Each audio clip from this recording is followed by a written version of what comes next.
Hola, ¿qué tal? Buenos días, qué gusto de volverlos a saludar y hoy tendremos el gusto de volver a conocer y reconocer a alguien que desde la Facultad de Responsabilidad Social, como lo hemos venido haciendo en los últimos días, contribuye con su experiencia, con su perfil, con su convicción profesional en formar profesionales en materia de responsabilidad social. Hoy toca el turno de platicar con la doctora Adriana Reinaga Morales, quien es profesora en el posgrado de la Facultad de Responsabilidad Social en la Universidad Anáhuac. Adriana, eres doctora en Ciencias Políticas y Sociales, maestra en Comunicación y profesora de tiempo completo en la Facultad de Ciencias Políticas y Sociales de la UNAM, profesora en el posgrado de la Facultad de Responsabilidad Social en la Universidad Anáhuac. Pertenece al Sistema Nacional de Investigadores. Dentro de sus líneas de docencia e investigación se encuentran la teoría y el análisis organizacional, sociedad civil, voluntariado universitario y capital social presente en las redes de comunicación. Forma parte del Consejo Directivo del Instituto Nacional de Administración Pública, el INAP, y del Comité Directivo de la Asociación Mexicana de Derecho a la Información, AMEDI, así como al Consejo Consultivo Ciudadano del Canal del Congreso Mexicano. Adriana, pues qué gusto, qué placer platicar contigo. Gracias por la invitación, Edgar, gracias a Expo y bueno, pues es un placer estar con ustedes y acompañarles el día de hoy. ¿Cómo te integras en la facultad y cómo es que la experiencia de los alumnos cuando están contigo, qué van a recibir? Pero antes platícanos de ti, Adriana. Mi camino en el mundo de la estudio de las organizaciones de la sociedad civil ha sido el que me tiene donde estoy hoy, ¿no? Y bueno, pues les platico que esto empezó hace ya más de 25 años, cuando estaba estudiando la licenciatura. Y bueno, yo estudié la licenciatura en el TEC de Monterrey. Y cuando estudié la licenciatura, pues bueno, el TEC tenía la posibilidad de que nosotros estudiáramos ciertos tópicos, ciertas materias, para hacer una especie de especialización, ¿no? Por así decirlo, con nuestros estudios. Entonces yo estudiaba comunicación y en ese entonces comenzaba a hablarse de la importancia de la comunicación en el seno de las organizaciones y entonces me involucré por un proyecto escolar con la Asociación Mexicana de Comunicadores, AMCO, que en ese tiempo era Asociación Mexicana de Comunicación Organizacional. Y el chiste es que AMCO tenía un proyecto muy interesante que en ese entonces tenía mucho interés con los estudiantes, que era sobre pues un premio de comunicación para proyectos de comunicación en organizaciones. La cosa es que para poder elaborar ese proyecto, pues entonces tuve que tomar materias de otras disciplinas, como administración, y entonces tomar un poco de recursos humanos y tomar planeación estratégica y también tomar algo de marketing y demás. Y entonces elaboramos un proyecto muy interesante que era de imagen corporativa a través de una consultoría que nosotros hicimos como estudiantes. Y fue muy exitoso el proyecto porque incorporamos estas distintas visiones un poco por sentido común. No había nada profesional en México en términos de comunicación organizacional, salvo un libro muy antiguo de Fernández Collado, ¿no? Que era la comunicación en las organizaciones, que hacía esta puntualización de la comunicación interna y externa y demás. Así fue como empecé y poco a poco, pues investigando y dándome cuenta de qué era lo que estaba pasando en otros lugares del mundo y demás, pues me di cuenta que también se empezaba a hablar de responsabilidad social. Y yo decía, estamos años luz en México de generar una planeación estratégica sólida en materia de comunicación en las organizaciones, mucho menos de responsabilidad social. Estamos hablando del nacimiento del CEMEFI, por ejemplo, y cosas de estas que hablaban, sí, de cuestiones éticas en el seno de la empresa, que hablaban de la necesidad de involucrarse para preservar recursos, para coadyuvar al desarrollo de la sociedad y demás, pero todas eran conversaciones aisladas. Entonces, bueno, pues no fue, después de que estuve en el mercado de trabajo y demás, decidí ahora sí empezar los estudios de posgrado con la maestría y después el doctorado, y mi tema en la maestría era comunicación en las organizaciones, y ya en el doctorado un tema relacionado con comunicación también, pero en otro nivel, que era comunicación intersectorial. Esto me llevó a un conocimiento de otro mundo completamente distinto, que era el de la sociedad civil. Pues son los que me tienen donde estoy ahora, porque pues bueno, sí se tiene que hablar de esta interacción forzosa entre sectores cuando se habla de proyectos holísticos e integrales de responsabilidad social y de innovación en la sociedad civil. Entonces, pues eso es más o menos mi interés de investigación y demás, lo que me tiene aquí, y bueno, pues me invitaron algún día al posgrado.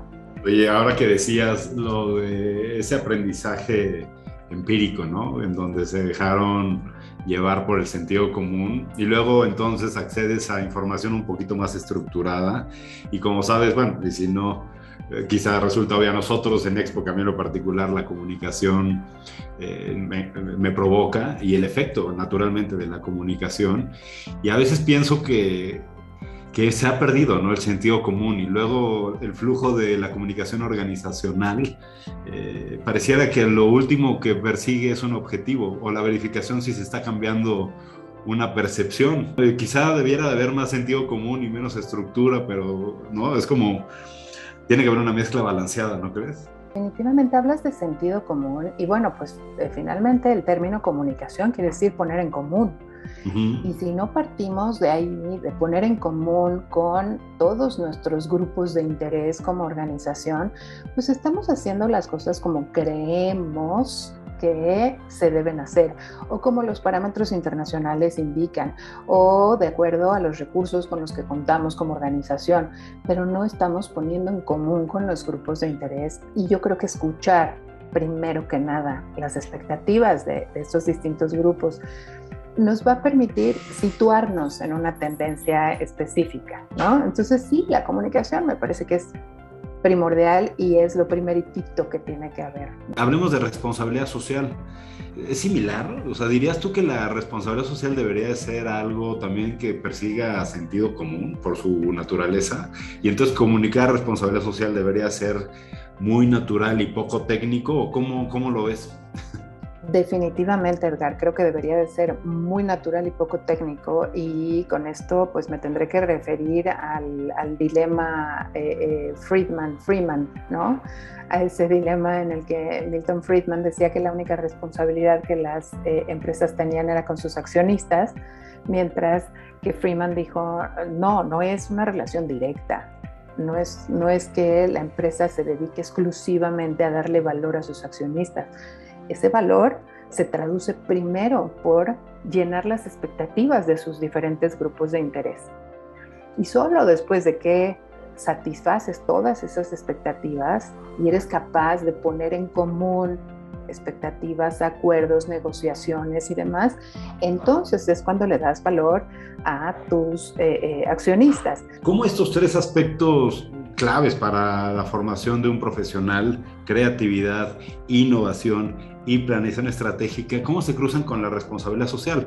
Porque sin duda, y esa es otra pregunta que te hago, ¿consideras tú que ahorita estamos en un momento en donde estos temas naturales de hacer las cosas con responsabilidad social están tomando impulso? Cada día hay más chavos queriendo profesionalizarse en este sentido y se puede ser creativo, innovar y planear considerando la responsabilidad social, Adriana. Definitivamente creo que sí hay mucho interés y que sí se puede aprender. Y que lo primero que tenemos que hacer es desaprender cosas. Nosotros pensamos en planeación estratégica y lo vinculamos como algo más bien rígido, ¿no? Lo vinculamos con algo, con un camino en el que se plantean objetivos, se plantean metas, y entonces, bueno, ahora sí, el camino que tenemos que seguir para lograr esas metas, y es más bien rígido. Y por otro lado, pensamos en la creatividad como pues espacio en donde fluyen las ideas y es libre y es autónomo y demás. Y normalmente la percepción que tenemos de innovación está relacionada con la tecnología necesariamente. Cuando encontramos el punto central en donde se vinculan estas tres cosas, vemos que es un camino muy interesante. Primero que nada, la creatividad nace como ese mecanismo que todas las personas tenemos para resolver problemas. La creatividad no necesariamente implica crear algo original, único y demás, sino como aquel espacio en donde nosotros encontramos una forma de darle solución a un problema determinado. Y en ese sentido se relaciona con la innovación porque vemos que la complejidad de los problemas que hoy en día enfrentamos como humanidad, pues implica que generemos soluciones nuevas, que generemos soluciones que probablemente ya se han intentado antes, pero no habían tenido un campo fértil para desarrollarlas, o soluciones específicamente desarrolladas para ese problema en específico con las condiciones y características que se requieren.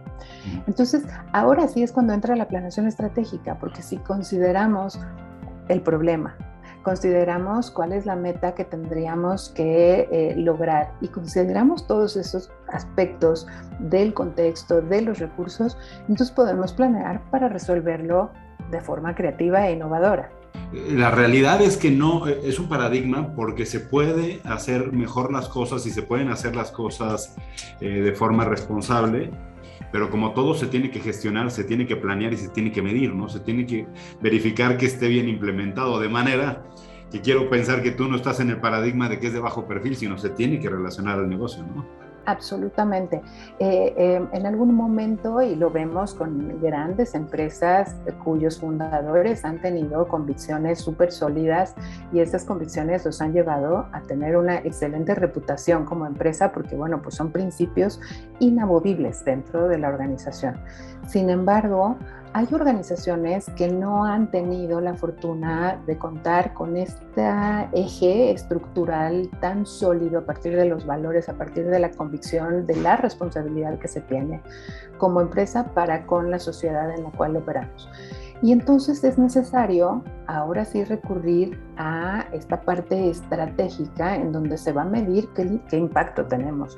Pero además de medir ese impacto, me parece fundamental contemplar que todo se mide hoy en día. Todo se mide. Y tenemos estos índices de reputación en donde nos dicen las empresas con mejor reputación hoy en día son A, B, C y D. Si queremos ser una de esas empresas o si aspiramos a ser una de esas empresas, entonces tenemos que empezar a planear adecuadamente qué es lo que queremos hacer en términos de diálogo, de cumplimiento, de políticas internas de trabajo, de políticas de sustentabilidad y demás, de la mano con nuestros grupos de interés. Los retos que tú tienes en un salón, ¿no? Bueno, en un grupo, con un grupo, en un aula, de prospecto a ser maestros, incluso doctores, te debe de retar mucho porque hay ideologías bien distintas, ¿no? Ahí seguramente está ocupado por colegas que están queriendo fortalecerse para la empresa, por emprendedores, por supuesto, sociales, que cada día hay más, y también muchos profesionales o en busca de la profesionalización desde organizaciones del tercer sector y por supuesto que hago esta pausa con mucho respeto, pero hay que decirlo, hay mucho voluntario, mucho activista en las ONGs que tienen muchos vacíos en términos profesionales o de formación. Entonces hay una diversidad tremenda, ¿no? ¿Cómo enfrentas tú ese reto? ¿Cómo puedes hablar de planeación estratégica cuando sin duda hay diferentes perspectivas en lo que es el corazón del tema, ¿no? De la materia que es la responsabilidad social? ¿Cómo lo gestionas? Sí, es un reto, pero es un reto encantador. Yo sí lo debo reconocer. Todos los días que interactúo con las y los estudiantes aprendo algo nuevo. Vienen, como bien mencionas, desde diferentes ámbitos, con diferentes conocimientos y entonces de repente tienes lo mismo, alguien que ha estudiado ingeniería y que está ahorita trabajando con esto y que tiene un marco de referencia para pensar el mundo muy particular y muy distinto al que aquel o aquella persona que viene desde la sociedad civil con este motor más de cambio social y un poco utópico, dirían algunos, ¿no? Entonces, estos modelos que podrían ser tan disímiles tienen un espacio de encuentro en mis clases y a mí me gusta mucho siempre ponerlos como este espacio en común de diálogo, de discusión, donde todos aprendemos. El sentido común, ¿no? Fíjate qué padre. Oye, Adriana, pues nada, la realidad es que esta plática me encanta tenerla, conocerte, presentarte a nuestra audiencia. Se queda corta porque pues, nos podemos elevar, pero esto último me parece que es muy aterrizado, ¿sabes? O sea, lo que pasa en un aula, el reto de tener la capacidad de escuchar, de interactuar, de coincidir, de contradecirse, de sumar, es un territorio quizá único, ¿no? Y queremos que ese es el valor también que ustedes desde el equipo docente para la facultad, pues es valor y a mí me encanta presentarte, Adriana. Bueno, que sea la primera plática, ya seguiremos, si nos permites, platicando de retos, quizá de conversaciones, de lo que sucede desde tu perspectiva y en tus salones. Y pues muchas gracias por participar, Adriana. Edgar, encantada, mil gracias, de verdad estoy a sus órdenes y cuando quieran volvemos a platicar, yo encantada. Así será.